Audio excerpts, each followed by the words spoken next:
Hello and welcome to episode 17 of Rigor Mortis Paranormal. Tonight's episode includes an interview with Michael Ramirez of the Jane Addams House in Chicago. A nana visits her granddaughter from the afterlife. A mischievous child haunts a Walmart. A poltergeist in San Diego terrorizes a man's girlfriend. And Ian will be discussing Project MKUltra in his Sobering Thoughts segment. I am David, this is Robert, Jasmine, Ian, and the proud papa to be, Kory. Hey guys. Hello. Yo. Yeah, that was a long intro. Yeah, out of breath, dude. I was like losing my air. Yeah. It's like, You did that all in one breath, right? yeah, I think I did. It's pretty good. I saw you sucking in there right now. Yeah. Especially after eating all that tortilla soup that Jasmine just Oh, man, made. that was awesome, man. Hell yeah. Mm-hmm. Speaking about breathing, man, that's what I was listening to some of the podcasts because when I'm doing the editing, man, I'm serious, dude. I sound terrible, man. I sound like, yeah, I'm serious. I sound like I should be having like an oxygen mask. It's bad, man. Darth Vader. And I'll be like, God damn, is that me, man? Trying to edit all those out. Well, I think a lot of us have that where we just like hear ourselves in recordings and it's just like, that's not me, right? Like that's somebody else. But... Yeah. It's like if I'm snoring or something, but I'm awake. I sound like Chief Wiggums, man. That's funny. But Jasmine, how you been feeling? Tired. Tired, huh? No I'm beer not for drunk. Jasmine. I'm pretty full though. Yeah. No beer for Jasmine. Oh man, it's slow. But you know what? It might be a slow beer night too, because Yeah. we got fucked up yesterday. I had a lot to drink last night, so yeah. And then I tried to run home and watch the what was that show called? The realistic mountain monsters, man. That's awesome. I fell asleep. The only thing I remember about that is when that guy was building that outhouse and he was like, I'm that big fat guy, tiny. Yeah, they were like, Tiny. I'm gonna have to dig 2 holes for you. And he kind of just looked at him like, oh, that's a low blow. But I'm like, that's true, man. That guy's big, man. Oh, Buck. Being out there, but for being out there, that's what I was wondering too. I was like, man, these guys are out in the boondocks for a long time. Right. You know, like they're lost. How is it? The guy seems to be gaining weight. Right? I mean, like, come on, man, you know, dude. Wait, they're supposed to like just be there and not No, ever. that's nothing like butt naked and afraid. It's just they're doing hunting, right? Yeah, And then it's supposed to be catching all the different, like all the 600 varieties of Bigfoot that are out there. And in the current season, they've been stuck in the woods and they built their own like little shelter for themselves to live in. They built like a luxury, I saw this that. big old log cabin. that 2-car Like, garage and stuff. Man. they're like in one day, like 2 guys. I'm like, seriously? But like I'm like sitting here thinking like, all right, this is real. What are they eating? Yeah. How are they? They look like they're staying clean shaven and stuff like that. Yeah, and their trucks never run out of gas, and, Right? and then too. And they're always clean. Exactly, man. Well, as clean as one man can get, but I just think. And then, but the thing that I saw that their house that they built was nice, but I saw the big guy again. Here goes the big guy. I gotta lay off, man. They had cots, and I was like, come on.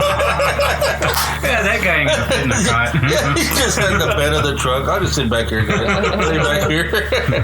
But there was another episode too where he had to basically stay in this like in a brush for like a whole day, and I'm like he didn't move from that apparently.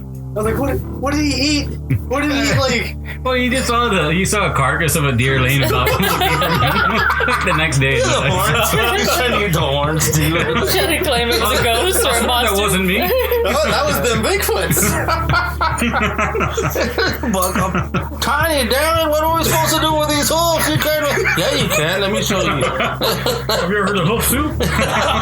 Snout. That's what it's left, man. Gross. That's gross. Oh, man. Jesse, you want to do the first one? Okay, the story comes from Beckett from Mansfield, Texas. She says, "Hi guys, I love your show and wanted to share this story with y'all. I was about 15 or 16 years old when my nana on my dad's side passed away. It was real hard on all of us, especially my dad, since his father, my grandpa, had died a few years prior. Anyway, the night after we had the funeral, I remember being in my room and crying because I really missed my nana, when all of a sudden I felt someone stroke my hair. I smelled lilac and roses, which was what my nana always smelled like, and I felt a calming presence. It was then when I knew it was my nana comforting me and telling me that everything was going to be okay and she was at peace. The next morning I told my dad what had happened. He said he had a a similar experience and knew that it was his mom telling him that everything was okay and that she was all right. Anyways, that's my story, and I hope you guys enjoyed it and keep on doing what you're doing.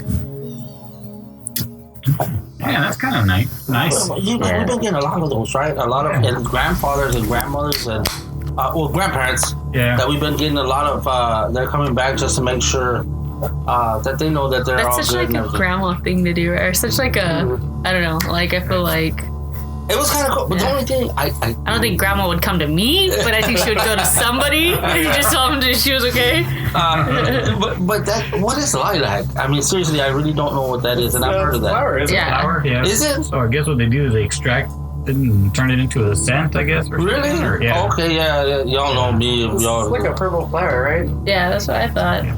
I've always heard that, in, like older stories like that, where they talk about like it smells like lilac, and you know, well, she said roses also, so that's comforting too, man. Wow. So like if you smell chicharrones and beer jazz, I die. If I smell farts, it's like disgusting. Oh, Dad, he's a demon. Get out of here. You always gotta fart in the same room as me, Dad. Even in your when you're dead. Oh my god! Poor lady's telling a nice story. I gotta fuck it up like that. I was thinking the same thing. I was like, Grandma came back to visit us. We smell mothballs now. Salem's. Salem's mothball and Budweiser. Budweiser, yeah. Yeah, it wasn't like she drank that till she was in her 70s, man. She was 90. Or 90? Yeah, she. That's what I think. That's what. Man, I keep touching. We're real close here, and I keep kind of fondling. Kory keeps putting his leg out towards you, though. Well, anyway, yeah. I guess that's just their way of saying bye. I wonder if they have any more experiences like that because, we run into a lot of these, and I wanted to bring this up the last time. Is it a once in a lifetime deal that they come back to say bye, or have they had any more experiences like this? Yeah, is it just a one-time thing, or I could see like it either being a one-time thing or like in times of struggle. You know what I mean? Yeah, maybe but they not come back, like to comfort. Yeah. Yeah, I don't think it's like what do they call it? The residual, the ones that are there. Yeah. Like, they're just like a recorder all the time. Yeah, just replaying the same thing. But no, that was actually a really nice story. It makes you wonder. I mean, the call that we got where they had the crash and the truck crash, and the guy was going to be married the day after, and they kept replaying that one. Now that one would be considered a residual. But like I always wondered that though. Like, is it just a one-time deal? Like, that's how overwhelmed and sad they are that they have to come back. It's a good story, baby. Yeah. Thank you so much for that one. Appreciate that. Very much. So what else were we talking about? Something totally different. We were talking about some old stories last night when we were drinking. And one of the things I think we brought up was about that the stick under the under the pedal. Chocolate story.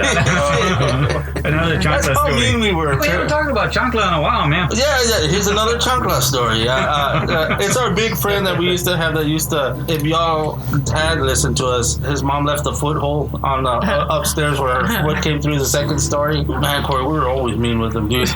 And it was like evil mean, man. Like, I don't know why we thought this was funny, but we put a stick under his brake pedal. Yeah, that's what we were talking about. Yeah, I mean, like, shit like that. Like, he's driving all cool. I can't stop, dude. And he's like, man, he's pushing down on it, and he finally, man, he slams down the brake pedal so hard where it breaks the stick. It was a stick, yeah. Yeah, but we're all stupid, like, and we're in the car too with him. Yeah. We're all dumb. I don't get yours so dumb. Yeah, we're like laughing, like, dude, that was funny, and then we're like, dude, we should have put a metal bolt under there. We should have made sure he didn't stop. Yeah. And we're laughing at him, and he's all like, he hits me in the chest real hard. And he always sound like Chewbacca when he got mad.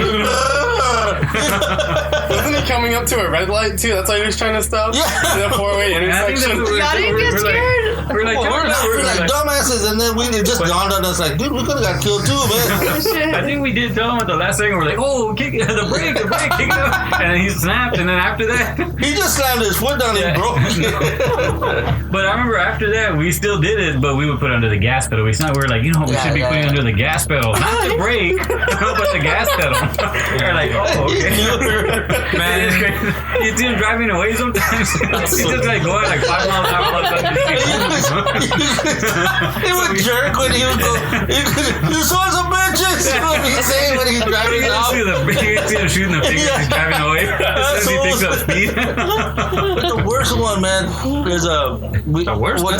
No, I think there's plenty of bad ones too, man. There is, man. But I remember we went way back. They used to have this thing called a midnight showing, and we used to be able to see those whatever movie was out, and we wanted to go see. I can't remember Blood Beach. I don't remember what it was. Probably, but it was midnight showing. It was cheaper, so it was kind of cool. So we go over there. We go. He parks his car, and mind you, this is at a mall, but they have a theater in there. So we park, and obviously the whole mall is closed except for the theater part.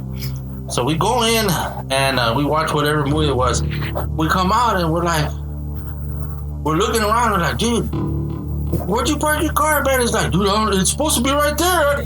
Chancla knew exactly what spot he parked it in, and I was like, yeah, it was somewhere around here, dog. And we're like, dude, what the fuck, man? He's like, Boba's he's like ready to cry already. We're like, hang on, dude. Somebody stole your car. And mind you, this is like, man, this is like 84, 83. We didn't have cell phones back then. Yeah. So we're just like, dude, I need to find a payphone. He's like crying already. And I don't know if y'all remember from The Good, the Bad, and the Ugly when the Ugly is running looking for that plot, the graveyard marker. He's just like running and he doesn't know where he's going. Chancla was running aimlessly. I mean, he was just running and he was just like crying too. And then he's like, and then I look and I'm like, dude, that kind of looks like your car. And it was parked way down, like over there by the JC Penney's, but it was the only car in the lot. He was like, what the fuck? Did I put my handbrake on? I was like, who the fuck was... It's a big ass... Okay, here we go. I gotta say this too because it was a huge, like a 1973 Impala station wagon. It's huge, man. The thing was huge, man. Yeah, I don't know how he got him, where he got him. Overalls and station wagon. Yeah, when you get up there. I got the picture. But it was way down there, dude. And he was like, dude, what the fuck? Did I put my handbrake on? And I was like, who puts a handbrake on in an automatic, man? Nobody does that, right? It's not gonna move. It rolled away. Yeah, so he went running over there, like, and he saw it, and he's like, dude, it is my car. He's like, what the hell? He's like, oh, but he left his doors always open. So I'm like, damn, what the hell, man? So I'm like tripping out too. I didn't know what was going on because so I climb in and I'm like, man, it smells like the back of the Blue Sky Lounge, man.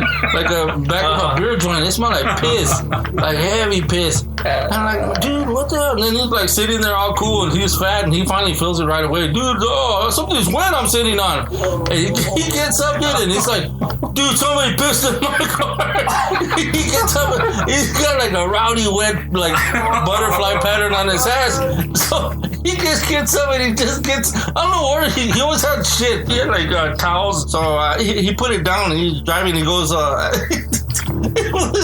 he drives over to our buddy's house, the Tubbs. The two brothers, we call them the Tubbs because they're huge too. They were the ones that helped us break shit in his car too. So they're like, hey dog, what's up, man? Were you there also or what? I was there when it all happened. Well, I didn't know what happened. I didn't go to the movies with Robert and Chancla. I actually was with the guys who kind of messed with the car, but what happened? What did y'all do, man? My plan was also, we were like, well, let's do something to it because he left it open, man. Stupid, like, I mean, but actually back then, man, a lot of people left their cars unlocked and open the windows down and all.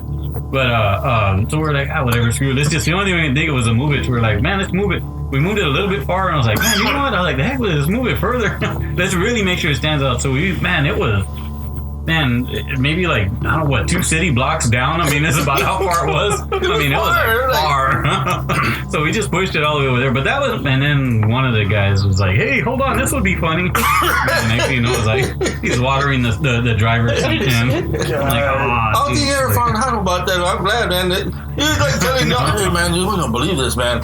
So I guess it was some homeless guy sleeping in my car. He probably moved it. It was like they were laughing. And then we were like, what? Really? No way. You don't? Poor Chancla, man. That was horrible, man. I wonder if Chancla would be down for an interview, man. I don't know what time all that shit, but yeah, that would be awesome, man. I'm sure he's got a ghost story or two to say. Oh, I'm sure he does, man. But don't know, man. He got plays with guns now too, and he is a big boy. I never met him, but all these stories I hear from him, I can picture him. Same. He's 6'4". What do you weigh? He was 420 the last we seen, man. I don't know. He might be all the way up to like 900 pounds. I don't know, man. That guy's huge, man. yeah. Watch him be right there. Yeah. But that dude, he's something else, man. Did I tell a story about when we were throwing stuff off of the roof for at Grandma's house? Or I don't know. Did we tell that story? I don't remember if we did or not. Yeah, no, we didn't. That was horrible. We even got like our little brothers involved, Jason and Nathan. Nathan's the one who does music to this, and we were. He would like clockwork, man. He was not like exactly 9 o'clock, man, because he was just bored. I mean, he got bored and he wanted to hang out, So he goes to, and we were staying at our grandmother's house at the time. I guess she had passed on by then, and we were staying there. So I just hear the knock at the door, but me and Jason and it was me, Jason, and Nay, I believe. I don't remember. Well, we had the sandbag attack. We called it that. We got a bunch of plastic bags, like grocery bags, and we filled them up with dirt and sand. Because I don't know, for some reason we had a whole bunch of that at my grandmother's house. So we tied up the bags, and we had like about 4 of them. And then so we climbed on the roof, and we knew it was coming at that time. I don't know. We even woke up like early. We were like up by like 8. We were like reconnaissance. We were like looking with binoculars. He's coming. We're on the roof, but we're on the pitch on the other side where you couldn't see. And so we see his car coming, and man, we're just like, bombs away, So we start throwing the sandbags towards work, because we first he gets off the car, but we can't see him, but we know he is because we can hear the car go up. All right. Squeaked a lot. And then he shut the door. And then when he knocked, that was our signal. Start throwing the sandbags. We did. We just, and you just hear like that. Oh, dude! That's how we heard. I could have broke his neck. No, what happened? We were gonna hit him. We were hitting his car. Mm-hmm. So he's like, my dumb ass. I go, because we have a back door. We jumped down and we run through the back door, and I open the front door, and I'm acting, oh yeah, what's up, dog? Like I was asleep. Yeah, wiping their eyes. He wasn't even at the porch anymore. He was by his car. Dude, his windshield was fucked, man. One of those sandbags was inside the oh, dude, what happened? Oh, dude, for real, this time Bob was gonna kick my ass. He was like, man, dude. So he blamed it on. He went to a trading school. So he blamed it on those guys. He thinks they dropped the tool because they were remodeling that school where they parked. But he said he thinks he parked too close, and that he told Bubba. I don't think Bubba believed it. His brothers, oh man, I'm giving away. So shit, there. His big brother, he told it. But anyway, we have the Walmart and the girlfriend story. You want me to do that one, Dave? Yeah, go for it, man.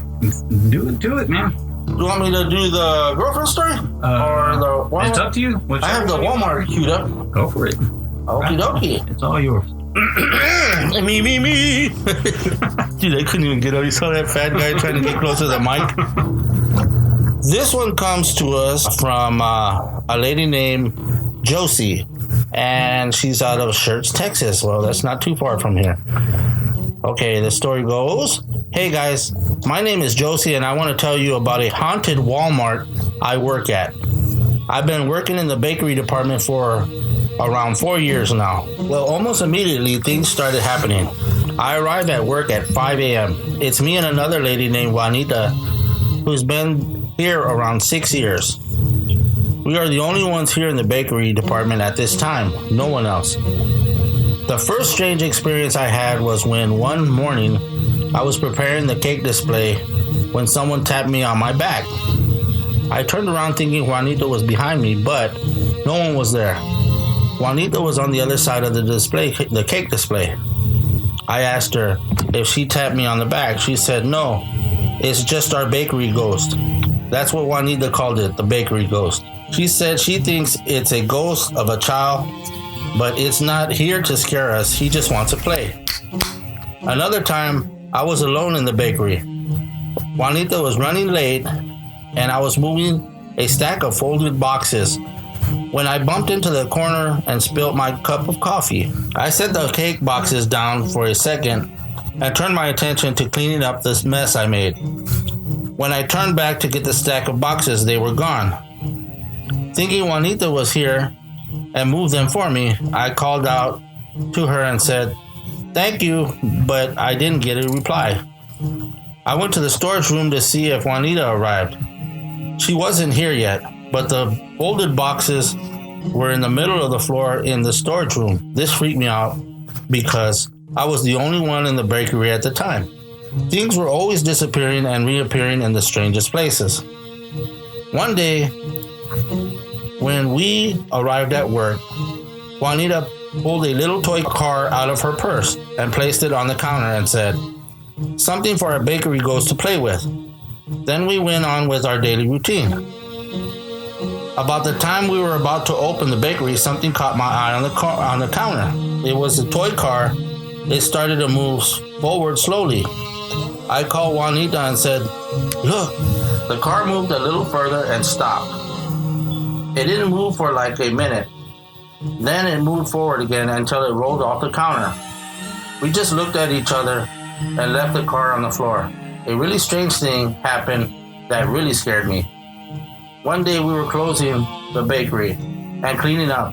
We were washing utensils and wiping down the tables and counters. Me and Juanita were discussing our plans for the evening.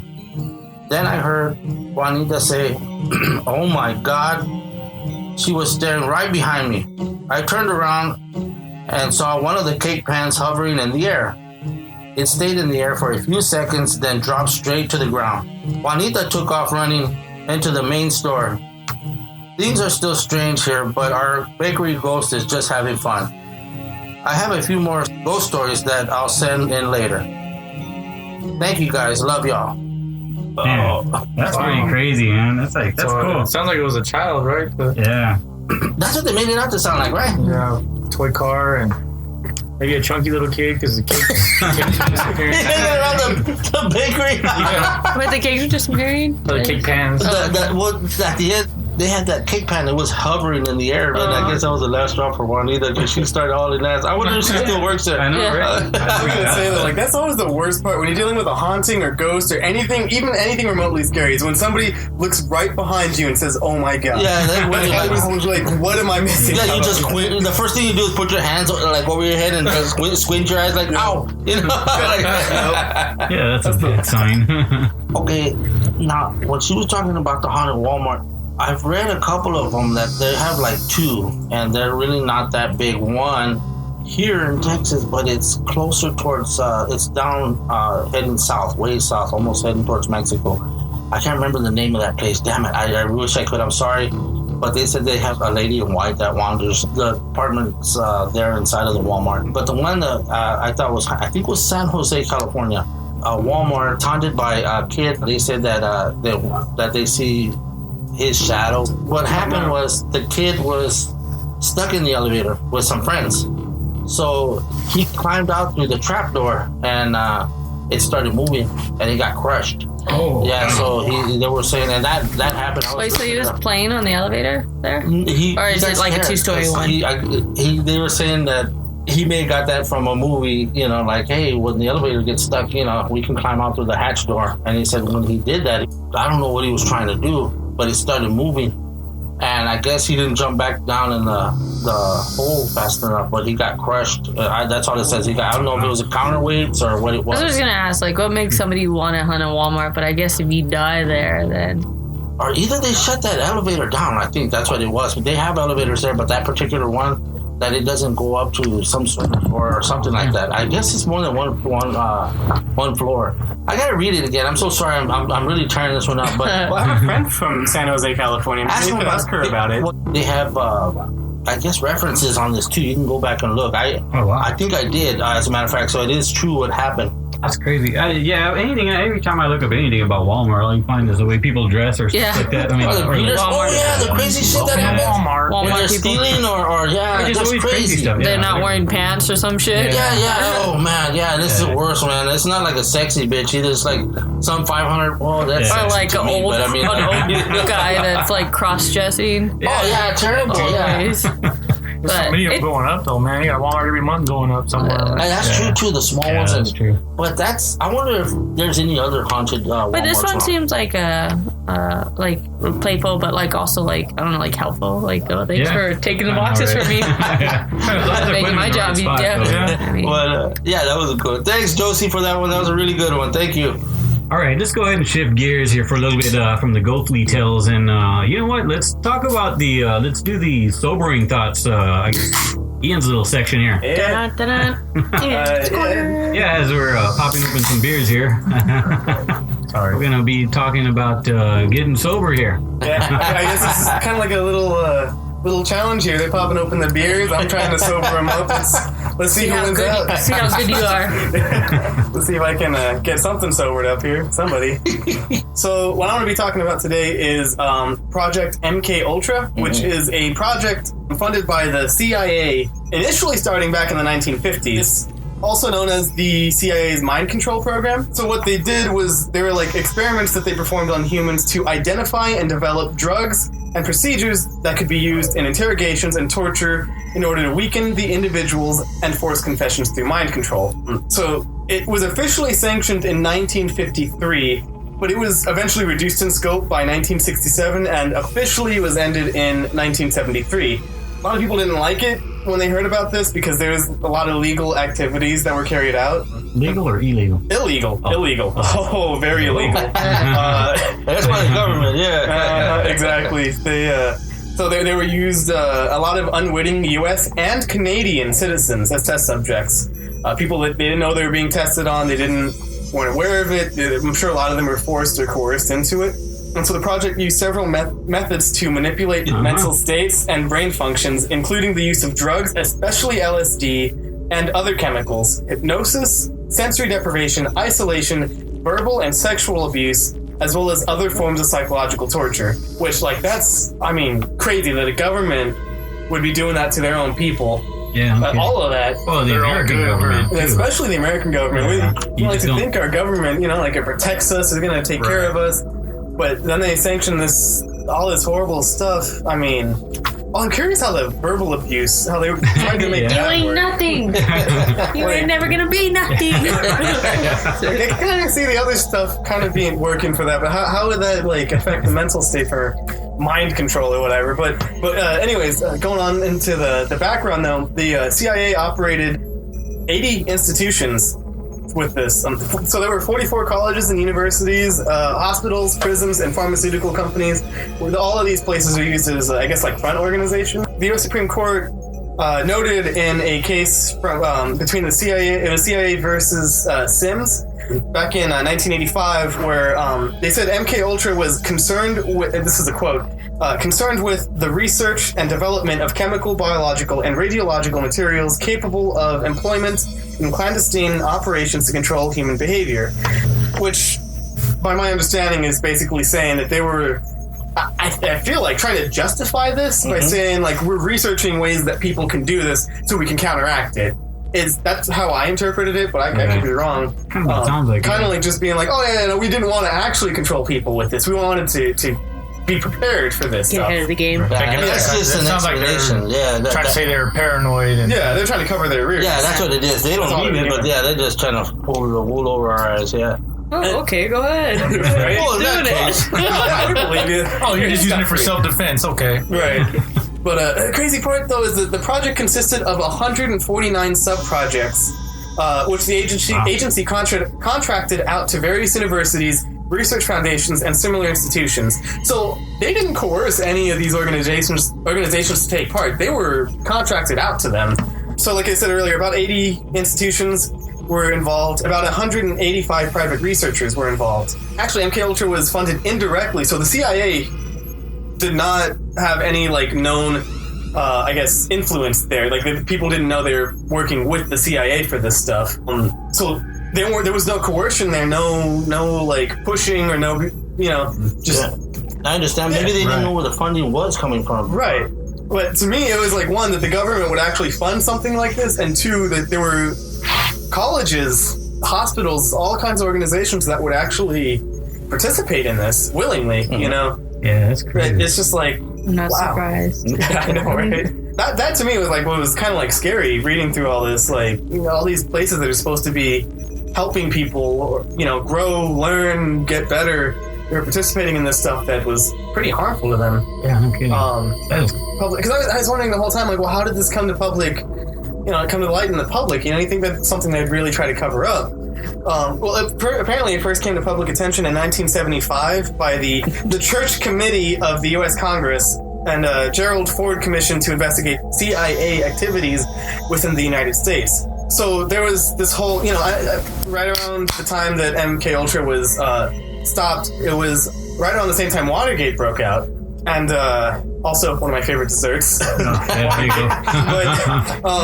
Not the dessertian. I know what Watergate is. It was, and during when that all happened, a lot of government organizations and higher ups got like really paranoid about certain activities that they had performed, and so the CIA director Richard Helms ordered the destruction of all MKUltra files, which actually they got most of them when they were destroying it, but 20,000 documents that were surviving from that due to Imagine if they got most of them. That's what I'm saying. Like, if they got most of them, and 20,000 were still around, how many were there? A couple 100,000, a million? Something like, like, that's insane that there were like that many left over, and it's like, oh no, we got most of them. So if those documents did survive, you would have had, I don't know if they would have pushed it, but they did violate civil rights, and people would have been in trouble, so they're covering their fat asses. So that's what's going on there. Yeah. But you're right. What if they did learn something cool? And then, too, they don't want the Russians to have it, so they're not going to give that up, too. Exactly. I mean, even if they didn't learn something cool, somebody in the future could have looked back on that and been like, oh, hey, here's this little tidbit I didn't realize, and put two and two together. Yeah, something medical or something like that, because, if you're beating the shit out of people, giving them concussions, maybe that's why we're getting all these better helmets for the football players and stuff. I don't know, maybe, seriously, but, that's weird. Maybe that's something that came out of that. You might be onto something. That's weird, man. I know. And the only reason they were found is because they were incorrectly stored for some kind of like, I guess, funding or funds, discretionary funds or whatever, like something like that. The whole reason, I guess, that the all this scrutiny was directed towards the CIA was the New York Times alleged in 1974 that the CIA had conducted illegal domestic activities in the 1960s, which was when the Church Committee was formed to perform an investigation into the activities of the CIA, the FBI, and the intelligence-related agencies of the military. All of this information, not all of it, but a lot of the information from MKUltra that was survived was declassified in 2001. Actually, MKUltra grew, I don't know how much you guys know about MKUltra, but it actually grew out of one project in 1945, which was Operation Paperclip. And that one actually itself led into several other projects that they had, which was Project Chowder and Project Bluebird, which was later renamed to Project Artichoke, if anyone wants to read into those. Are those all mind control too? I think, Project Chowder and Project Bluebird were both mind control focused. But Operation Paperclip had a more broader scope. It wasn't focused on mind control or anything like that. And for anyone who is a big movie buff, you might realize The Men Who Stare at Goats was actually based off of those events, all the experiments that they did. But I just wanted to hit all the major points on it. When I first started this, I wanted to do mostly pseudoscience and stuff like that. But I realized, this is sobering thoughts is the theme of it. So it could be anything that's sober people up. And I feel like the fear of government mind control could be pretty sobering. So they try to control your mind to get you to confess? Yeah. Couldn't they just... Or get information out of you. Okay. Okay, because, Okay, I get that. But then, they had one, the sexual nature of that. I was like, wow, what the hell are they talking about? Yeah. What it was is, they actually hired hookers and prostitutes to give their Johns LSD to find out... they were studying the effects of LSD, and That was one part of it. Another one was they would intravenously inject in one arm barbiturates and in the other one amphetamines. Okay, you got one downer and one upper. So holy shit. So they said when they looked like they were about to pass out because they were sleepy, they got jolted into the amphetamines were kicking in. Okay, they said when those two mixtures were in their body, they were trying to figure out what kind of effect would that happen. They said what would happen is that they would be like me, babbling incoherently just by just talking. But they would ask questions that they wanted to know, and they said that they actually did work on some people. Yeah. And then another one that was kind of fucked up is that they were looking into the effects of concussions and amnesia. They would do. They would knock them on the head or what? They would try to leave no marks. They would find weapons that wouldn't leave no marks or no telling evidence of some kind of physical abuse. Okay, so the whole idea behind that was if they don't want them to remember, right, that's what they could do to them. That may have been one, because it didn't go in. It was talking about mostly interrogations, but that one may have been something they may have wanted. Well, hey, maybe we can make them forget them. Well, I could see how that working. Like if they discover like a sleeper agent or something like that who's working for the enemy. Okay, they could make them forget who they are. Kind of like reprogram them, I guess. Tell them that you're a good guy. You work with us, and have them turn on their former associates or something like that. That could, because they were talking about that too. Unsuspect subjects that they weren't aware that they had been either drugged or whatever. Yep. That agents, they thought they were spies. That but they unwillingly. That's kind of fucked up. I was reading about that, and that's the government. It's all from the MKUltra. It's all that. They just did so many.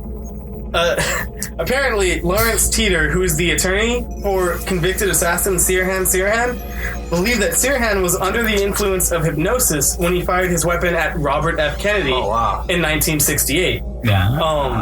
So he thinks that specifically MKUltra's mind control practices had an effect which led to him assassinating Robert F. Kennedy.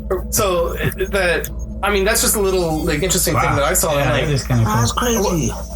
I don't know how true it is, but since we're in the sobering thoughts, didn't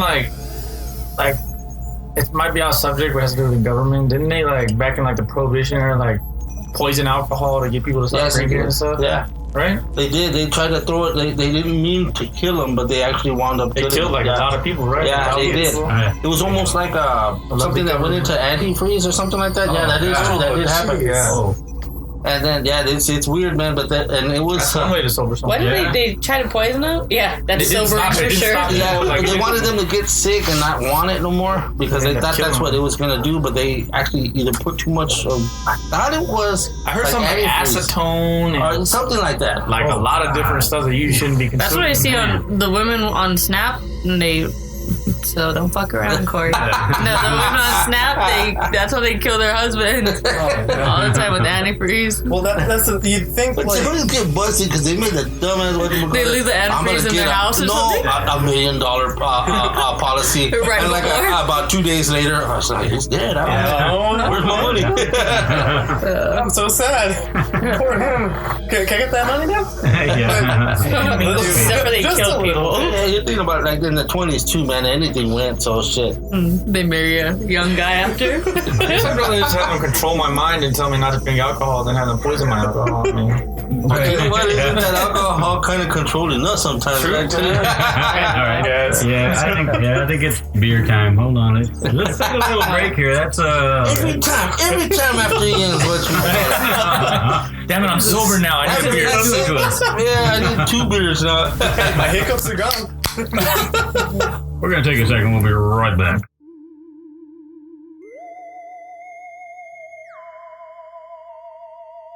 Tracy to kids.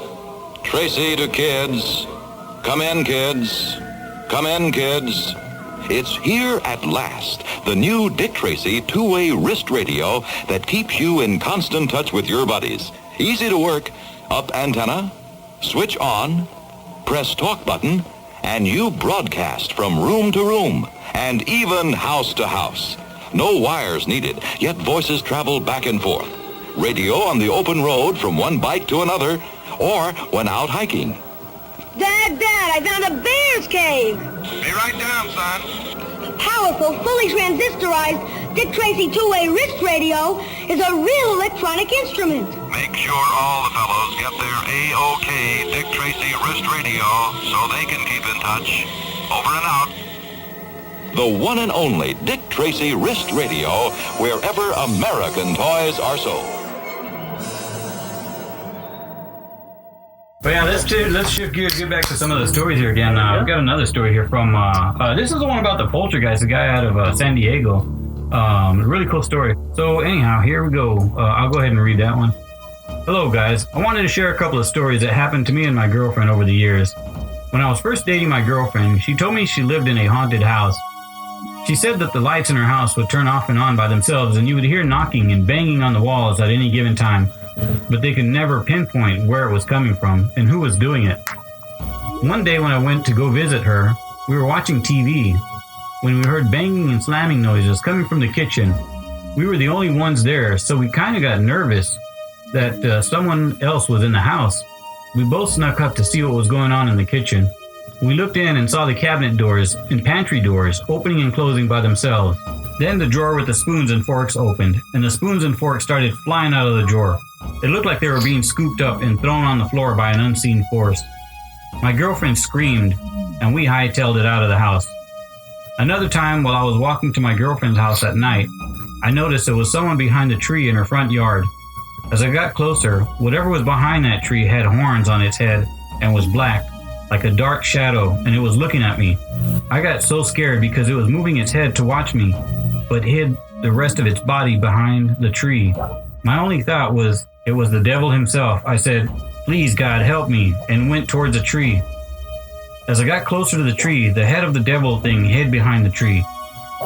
I got to the tree and looked all the way around it, and there was nothing there. Whatever was there was gone now. It just disappeared because I didn't see it run off through the other side of the tree. That house was weird. This story happened to my grandma. I wasn't even born yet. She used to tell it to us all the time. My grandmother told us that one night, way back in 1945, she was asleep and she was alone in the house because my grandfather had died of cancer 4 years before. She said as she was sleeping, she felt someone sit on the edge of the bed. Then she heard her son Johnny whisper in her ear, "Ya voy, ama, de casa," which meant, "I'm coming home, Mom." But this couldn't be her son because he was fighting in Germany during World War II. The next day, she received a letter she said was from the President of the United States of America. The President expressed his condolences of the loss of her son, John. Uncle Johnny was killed in action, and he fell into the Rhine River in Germany, and his body was never recovered. My Uncle Johnny went back home to tell my grandmother goodbye. Thanks, guys. Keep up the great work. And so that's the story from San Diego. Yeah, he threw in that bonus one too. Yeah, I know. That's awesome. That went from like terrifying to heartwarming. Yeah, I know. Yeah, he had a couple of stories in there. So yeah, that was kind of neat. The heartwarming at the end there, but that first one, what is that? the stuff was crazy though. Yeah. Is it poltergeist for real, or like he was talking about the devil behind the tree? Yeah, That part was... Man, even being frightened, he still wanted to go check and see what it was. Man. I don't think I would be able to do that. I'd have been running just like Juanita in the earlier episode. I know, man. I'd be going the opposite direction. There's no way I'd be going towards it, man. But then it went from like, okay, they were saying like doors closing and hearing, footsteps and stuff, but then you have the drawers from your spoons and the pantry. Yeah. He said pantry. I'd be doors. out at that point. Yeah. Yeah, that's crazy. Just like, no thanks. It's like, yeah. And there's always one, right? There's always that one. Well, it's got to be, how the house is leveled. And Yeah. Well, why is it snapping repeatedly? Yeah, I know. Yeah, the house is throwing silverware at me or whatever. Yeah, I know. That's true, too. It's Like, the constantly silverware gravity came to up. work backwards. Probably a short in the house somewhere. No, that's definitely something, man. That's It's a short in the house, or it's a gas leak. Or But that's what I'm saying. What is that? Is that haunted by a demonic or a poltergeist? Well, I mean, it's not friendly, whatever it is. Well, I mean, my mom used to throw silverware at me when she'd get mad. Yeah, right. But that's weird, man. Yeah, that's that's kind of weird cool that he stuff, went to that other one. And it's weird that he was saying because all that sound, and I did look up the Rhine River, and it's long, man. And they did have a battle. That battle you were talking about, it couldn't have been the Operation Plunder? That's it. That's the one. Thank you. Yeah. Operation what? Plunder? Plunder? Oh, okay. Rhine River? Yeah, that's the one. Was Operation Plunder? It sure was. Operation Plunder is the beginning on the night of March 23rd, 1945. Okay, Ruben. Yeah, Ruben. Hey, thanks for that one. San Diego, man. We had the Whaley House last week. Whaley. I need to stop that shit. I'm serious, man. We'll cut that out. Yeah, I'm gonna tattoo that on my ass. Whaley House from San Diego, and now we got this one. And hey, what's up with San Diego? Huh? Oh, man. But anyway, hey, man. So we got a really, really awesome story. The interview that we did with Michael Ramirez, man. Man, Jane Addams House in Chicago. That's a great one, man. I just feel so bad it took us so long to get to this. Yeah, we promised we'll get it out. Mr. Ramirez that we'd get it out, so here we are. We're not going to give a date, though. Yeah, I know. But it's coming out now, so. Enjoy. All right. Well, here we are with Mr. Michael Ramirez, who runs the Jane Addams House. Hey, Michael, could you tell us a little bit about the Hull House? Yeah, so we're a small house museum based in Chicago on the University of Illinois Chicago campus. And we're a history museum that looks at the first settlement house in Chicago that was started by Jane Addams and her colleagues in 1889. And it was one of the first places in the city where immigrants and low-income families that were moving here in the late 1800s and early 1900s, they can get all of their services and opportunities to help them find things like equal housing, their pay, but also train them in skills that they could take into other parts of their lives to, give them some extra things when they're looking for jobs outside of the city or things like that. And it was one of the most successful settlement houses ever. It ran for a little over 70 years until the university unfortunately took over the space.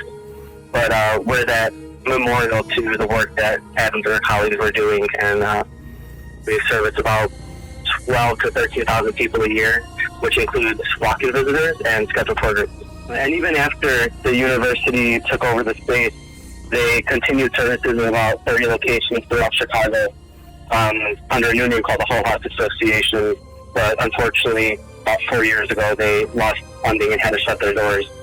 So while we don't have those services, there are similar places that are doing some of the work just in a more limited capacity. We understand the Jane Addams House is haunted. Can you tell us who is haunting the house?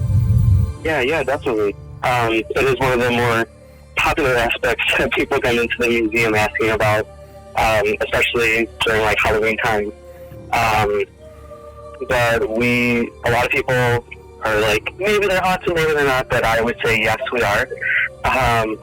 We have, from my knowledge, the original owner's wife, Mrs. Hull, she actually passed away in a room on the second floor, and people say that they see her roaming the premises. I believe some of them even refer to her as a woman in white. But I've actually heard her walking around on the second floor while I was sitting at our front desk. And her more so than others. There's also, people believe kids haunt the space as well. Others have said monks actually haunt the space.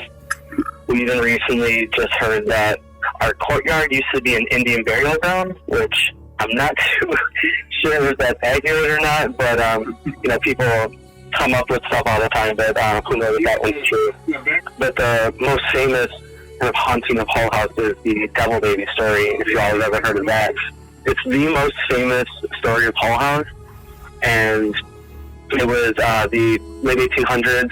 A family moves into the neighborhood, and the wife is pregnant, and she's one day hanging up pictures in the nursery, getting everything together for the birth of her child. And the father, who is not very religious, he actually comes home and sees his wife hanging up pictures of Jesus. And he looks at this picture on the wall, and he looks at his wife, and he smacks it off of the wall and knocks it to the ground. And he tells her, I'd rather have the devil himself living here than a picture of this man next to my child's crib. So he gets his wish. He gives her to his child, reportedly with face, a tail, horns, scaled skin, and black eyes. And out of fear of how the neighborhood will react, they knew of Hull House, this accepting place for anyone, no matter what your background is. And they knock on the door and leave a child at the front in a basket. And supposedly Addams and her colleagues open the door. They see this child, are horrified, but are willing to take it in to care for it. And so supposedly they did. They put it in a room in the attic where it stayed there for a couple of years. But word of mouth goes really quick, and tons of people are coming from all over knocking on the doors. We want to see the devil baby. Show us the devil baby. And they all kind of take a step back and like, what are you talking about? There is no devil child. So they said there wasn't, but later on Jane Addams did write a whole essay on this devil baby and what it meant to Hull House. And I remember reading a couple of years ago when I first started there that it supposedly inspired the movie Rosemary's Baby. So I don't know if that's 100% accurate, but I think with the connections, people assume that it might have been. So I would throw that in there. One of the stories we heard was that when people pass the Jane Addams Hull house, they can see a devil baby in the window of the house. Is this something you've heard of? Yeah, that's what a lot of people report, that if you pass by the house during nighttime especially, that you could see what looks like sometimes the image of a small child's face in the attic window. And we've actually, a couple of years ago, one of our previous educators there, she used to work at a printing press that we had in one of our exhibits, and she actually said that a lot of times she would feel like someone was behind her. And one day a guest came into the museum and they had just taken a picture of the house, and they were showing us that in the window where our educator was sitting, there was actually what looked like a figure standing behind her, or where she would have been. So have you had any personal experiences? Oh yeah. I think me more so than other staff members, because I've been there a little over 5 years now. And when I first started, maybe within the first 6 months or so, on our second floor we have a staff bathroom, and you can hear when it creaks open or shut. And one day I just opened up the museum. It was only me, and as I was turning off the alarm, I heard that door creak and then slam shut. And so I went up there and checked around, didn't see anybody. And then maybe about 20 minutes later, I heard it again. And then we've also, at one point, had a book fly off of our shelves. Whoa. Wow. And earlier this year, while I was on a tour, actually, talking about the devil baby, we walked into one of our other exhibits, and a chair split out from under the desk and fell over. Yeah, first time during the tour that something actually happened, and it was kind of creepy, but everyone was, I think, more intrigued rather than scared. A lot of people who come there, they say that there is no negative energy, that because of what was going on, everything that they were doing, it's all positive. And I feel that way too, because I feel like I have some kind of connection to spirit world with everything that's happened to me. Ghosts have always been a part of my life. Almost every apartment I've moved into has been haunted, even the one I'm currently in. So maybe because of that, I'm more attuned. I've had a visitor ask me my blood type, and kind of curious, what do you want blood from me? Why resident blood type? But, and I told her that I was O negative, and she said, well, people with O type blood, because they are able to give blood to anyone, they're more open to the spiritual realm. So maybe that also has something to do with it, I'm not sure. My whole family is connected to spiritual ghost realms, I think, because my great-grandmother, she used to practice brujeria, and so my mom, actually, she has said that she talked to the ghost that's in our house now, and we feel things and stuff, so it's really cool. Hey, this is Ian. I actually did have one question going back to earlier about seeing stuff on during the tours and stuff like that. Do you guys have cameras there for security purposes or something? We maybe the cameras catch things, that either like back up times or things that other people don't see, Did y'all get that on video? We're attached with the university, and so all of that type of stuff is over in their facilities. Oh, okay. So I'm not sure if they've ever seen it, but cops have, you might see police, they've told us before that they don't even like going to the house at night when something happens or like the alarm goes off and no one's there, because they hear of all the stories and are scared of it. So it has a really big impact on everyone. And like I said, it's one of the top things that people come into the museum asking about. So have any of the staff members had any experiences there? Some have. I know, was it last summer, I believe, our director, she was meeting with somebody in the house after hours, so it was just them two. And they were on one part of the museum, and it's separated from the other part with stairs. And she said that they heard what sounded like two kids running from one end of the museum to the other end, and that they went in and were checking and were asking if anyone was there, but they didn't see anything. And she said that she could clearly hear it, though, like running through the house. But we've also had actually a woman from Mexico come in, I believe also last summer, who said that she had a dream that a young boy led her to Hull House, and she's never even heard of it, never seen it. And when she came to Chicago, she came here specifically to visit us, and as she was talking to our educator, she said that the little boy that was in her dreams was actually standing behind them, and that she could feel the positive energy coming off of him. Ooh, wow. So have you had a lot of people quitting on you because of all of the goings on there? There used to be in the past, we used to hire the university students. So we would get quite a bit of turnaround, with people graduating, moving on to different projects. But now we have a more stable staff, which is really nice, because now we all feed off each other, creating programs or tours or whatever it is. So it's nice to have that dynamic. But I've seen, quite a few people come in and out, but it's always nice to get different perspectives and meet new people, because we're all from such different backgrounds, and for us to be connected with this one space is just really awesome. Have you had any funny experiences, or like with you or any of your staff?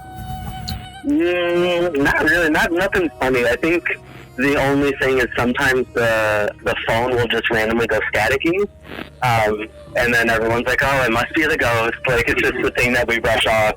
That's like the funniest thing. Nothing like super. Well, we've had a couple who, said that maybe they have taken a picture and seen something or felt something in a room. We actually had some students before come in and try to do some kind of mini seance in one of our rooms, and they ran out screaming, saying, it's angry, we have to get out. So, I mean, we're a public space, so we always get some characters coming in, but ultimately, we love our visitors from all over the world, and the reasons why they come to our space are just incredible. And I mean, we've had people who spend the entire 6 hours we're open and have come out crying because they're just so moved and inspired by everything that these women were doing. So, it's really great to see those connections that people have, and just how much we mean to the public. Because, I mean, we're kind of, I consider us a hidden gem. Not a lot of people know about us. So for those that do, I mean, this is like our second home. I mean, people call this Mecca. They make pilgrimages to us. I mean, it's just really awesome to interact with people on a daily basis. Do most people go to the Jane Addams House for the historical part or the paranormal part? No, definitely mostly historical. It's maybe once every other month we get somebody coming and asking about the ghost, or maybe if we have a tour group of high schoolers, that was the one thing that the teacher could do to get them to come into the space, so they ask about that. But a lot of it's, about the history. But like I said, it's my favorite part, so I always try to include the Devil Baby story at least on every tour, so that people just have that little tidbit. And I always said, once I do decide to make my departure from the space, I want one plaque on our stairs that lead up to the attic with the Devil Baby story. All right, hey, Michael, can you give us your website and other information about the Hull House? Yeah, definitely. So people can feel free to visit us Tuesday through Friday, 10 to 4, Sundays, noon to 4. We're at 800 South Halston, Chicago, Illinois. And every Wednesday and Sunday, we do free public tours at 1 o'clock. So you can come on down and get an hour-long tour of the space. We can be reached at hullhousemuseum.org. And we're free to the public with a suggested $5 donation per person. Michael, you've been a really gracious host. Thank you for this interview. It was awesome. It was a great story. We loved it. And we'll see if sometime we can get back with you and find out how everything's going again up there. Yeah, we'd love to hear more updated stories or recent Super stories. Interesting, man. Yeah, thank you all for having us. It's been really great. And also, just contact me and get you a private tour of the space. Hopefully this inspires some people to come in and check out our space. We appreciate it, though. Yeah. Thank you so much. Thank you, Mike. You've been great. Thanks, Michael. Thank you. And there you have it, Jane Addams Whole House. That's crazy, man. I know. That's really cool, man. I don't think I can ever be married to somebody that didn't respect my religious views. I know what you're talking about. Like, you don't have to believe in what I believe in, Right. but Well, you're talking about the couple that when shit got crazy and got real, the dad was like, "Oh shit." I didn't mean that. I didn't mean that. Wait, I'm not is that naked. a comment on your relationship with Kory? Maybe. Oh, Kory. Nah, he respects mine.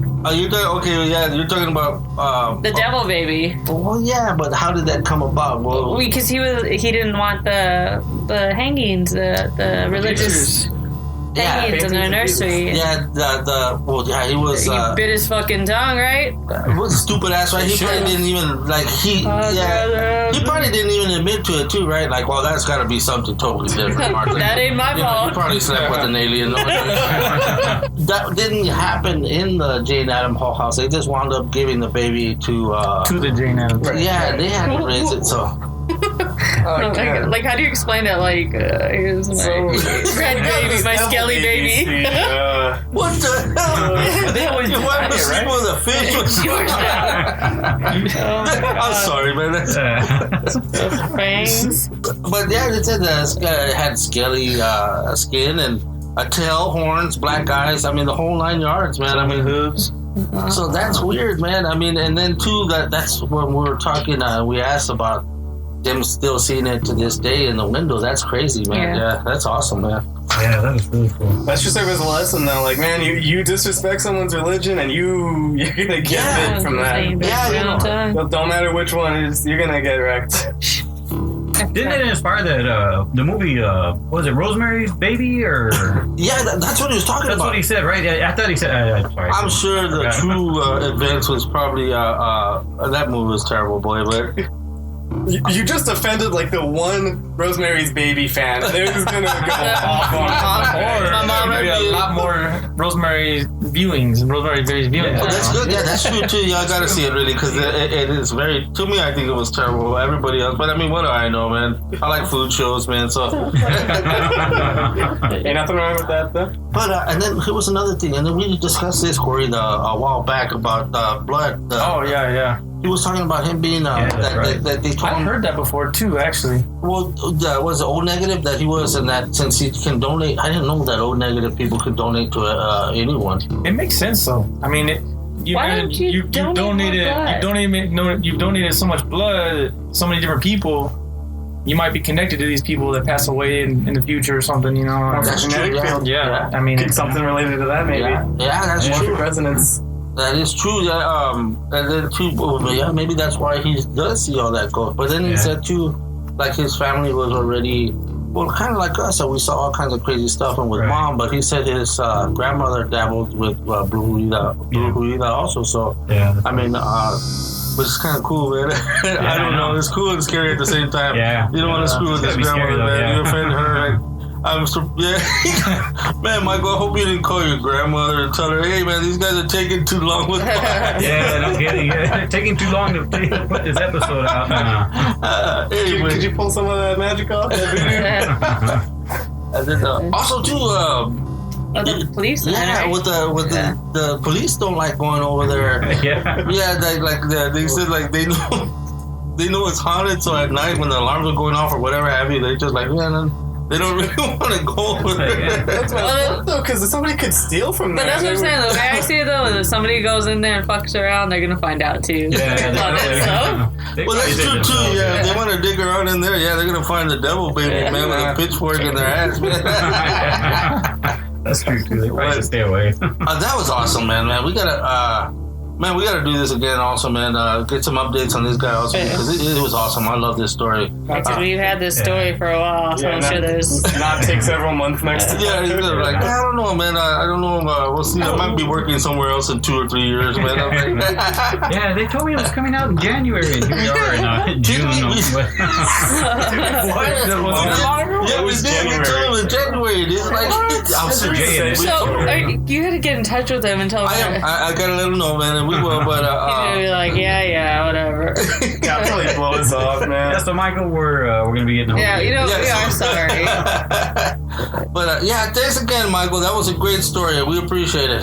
Yeah, that was great. So, guys, actually, if again, we love hearing your stories. We're always trying to come up with our own stuff. We got a lot of stories that we can tell ourselves. In this room here alone, we've got a lot more we could tell, but we want to hear your stories. Exactly. Man, what's that number, Rob? 210-901-8666. And remember, folks, that's a 3-minute call. So what you want to do is, if it's longer than 3 minutes, make sure that you call back and say this is part 2 to whatever story you got to say, and I will be happy to hear it. That's right. And also you can email us, info@rigormortisparanormal.com, or you can check out our Facebook page. Yeah, you can write us in on Facebook. Yeah. Hope we get some merchandise soon. Yeah. Oh, yeah, Kory, yeah. Man, we're looking at that. We may be able to get some T-shirts here pretty soon. Man, we're hoping so. That'd be nice. Awesome. Or maybe other stuff. We're coming in on almost a year or no? Yeah, I think. Although we had 6 months break. Yeah, I know. I was going to say, actually, our anniversary is coming up pretty soon. I saw the domain was about to expire. Yeah, it's probably our next episode we're going to get. So, man, I can't wait, man. That's going to be a special episode, man. I might drink a glass of wine. Half a glass for you now. Anyhow, so thanks again, guys. We really appreciate you listening in and join us. Especially those of you who stuck with us for this long too. Yeah, after that long hiatus, we really appreciate that. Yeah, we do. Yes. Yeah, most def. But okay. So man, check it out again. Be sure to listen for more episodes. They'll be coming out soon. In the meantime, peace. Bye, guys. Bye.